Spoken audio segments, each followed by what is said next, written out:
ನಮಸ್ಕಾರ ವೀಕ್ಷಕರೇ, ಇಂದು ಮಹದೇವಪುರ ವಿಧಾನಸಭಾ ಕ್ಷೇತ್ರದ ಜನಪ್ರಿಯ ಶಾಸಕರಾದ ಶ್ರೀಮತಿ ಮಂಜುಳಾ ಅರವಿಂದ ಲಿಂಬಾವಳಿಜಿ ಅವರು ಎಇಸಿಎಸ್ ಲೇಔಟ್ನಲ್ಲಿ ವಾರ್ಡ್ ನಂಬರ್ 102 ಚಿನ್ನಪ್ಪನಹಳ್ಳಿಯಲ್ಲಿ ಹಾಗೂ ಲಕ್ಷ್ಮೀನಾರಾಯಣಪುರದಲ್ಲಿ ರಸ್ತೆ ಕಾಮಗಾರಿ, ಒಳಚರಂಡಿ ವ್ಯವಸ್ಥೆ ಹಾಗೂ ವಿವಿಧ ಅಭಿವೃದ್ಧಿ ಕಾಮಗಾರಿಗೆ ಭೂಮಿ ಪೂಜೆ ನಡೆಸಿ ಚಾಲನೆ ನೀಡಿದರು.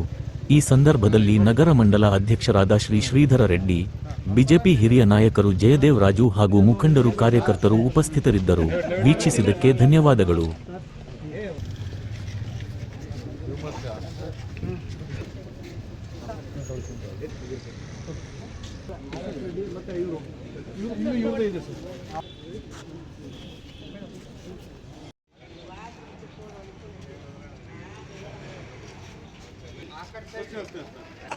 ಕಾರ್ನಲ್ಲಿ ನಿಂತ್ಕೊಂಡ್ಬಿಟ್ಟು ವಿಡಿಯೋ ಎಡಿಟ್ ಆಯ್ತು ಅಂತ ಬಾ